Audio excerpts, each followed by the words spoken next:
Why do we read history? And how this book is important? This book is important because it gives us the sense who we are. Who we are, it is linked with how our ancestors were. If our ancestors were weak, our ancestors were, not brave, it gives a sense of inferiority. What the British did, which is briefly mentioned by Thiru Dharmkrishnan, that how they decided to change the education system and kill the sense of self-pride of Indians. Kill the sense of self-pride of Indians. And long before Macaulay came, they had commissioned one person, one pastor, James Mill. Those of you who have studied political science, you must have read and heard about John Stuart Mill. John Stuart Mill is considered a political thought leader, political theorist.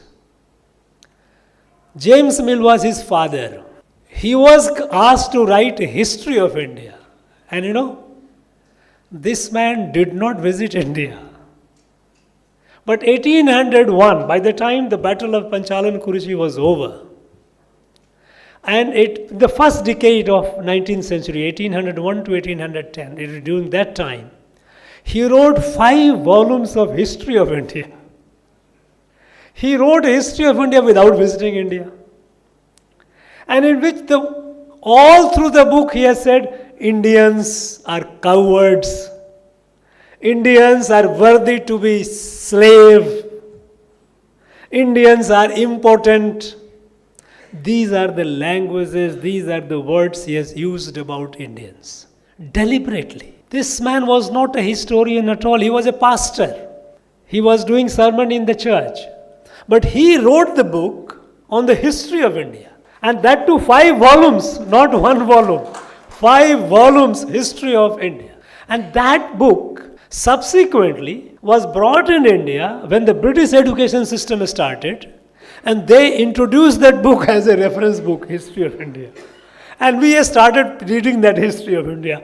Indians are cowards, Indians are worthy to be slave. And this book, that history became the reference book for all the British civil servants of the company, and later when the British government took over, British government. Because when they started ICS, Imperial Civil Service, British used to recruit and send India to administer. For them, this was introduction book. They were the book through that they knew India before coming to India. There was a test before they had to pass a test there, and in that they had this book was the reference. So, entire atmosphere was created where British civil servant coming to India, they were told that Indians are cowards, Indians are worthy to be slaved, not enterprising, very weak. And Indians in our own colleges and schools, run by them, we were taught the same history. This is how India, everything about India is bad. And everything about British, European is good. So they tried to kill our sense of pride, who we are. As a chancellor, as a governor, I am chancellor of my state universities. So I'll ask for the syllabus, college, history, political science, and literature. In 3 subjects, I wanted to know what is the syllabus in BA and MA, graduation and post-graduation. And even today in our universities, our colleges, 19th century history of this place, Tamil Nadu, is full of British praise of the British, even today. No mention of Kattabomman, no mention of Marudi brothers, no mention of any of these freedom fighters. British, what great job they did.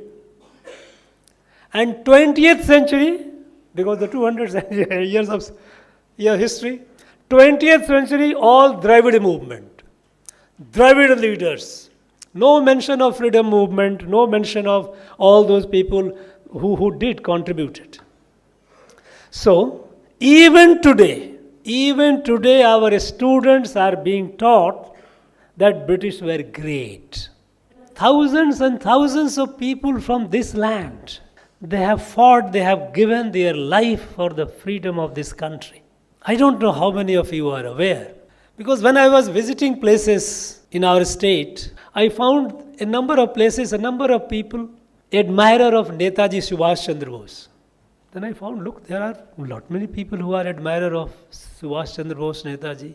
When I started digging more, then I got to know there are large number of people from Tamil Nadu, large number of youth from Tamil Nadu, who had gone from here to Malaysia, Burma, and joined Indian National Army of Netaji and fought against the British.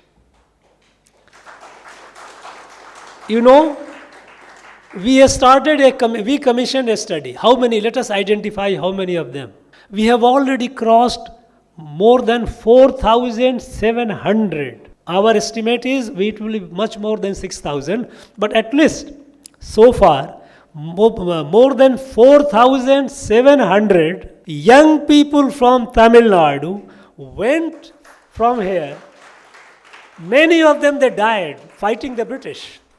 We all know that in 19th century, British took more than 1 million of our people, more than 10 lakhs of our people, as slaves, indentured laborers, to Malaysia, to Burma, Sri Lanka, Fiji, Mauritius, to work in their field as a laborer. Because it was not a mechanized age. There was no industrial revolution at the time. It was coming up. Industrial revolution. So they needed manual labor. So they, by inducement, deceit, or by force, they took more than 10 lakhs of our people as slaves, as indentured labor, to all these colonies to work for them in 19th century. They did the similar thing for taking from the central India, from Bihar, Jharkhand and Odisha area. They took about more than 500,000 people to Assam to work in their tea garden. They also took them as slaves. There is no history of that. In the textbook that we teach our students, 19th century was a great period. The British came and they gave us a sense of social justice. This is what is being taught today. Now, friends,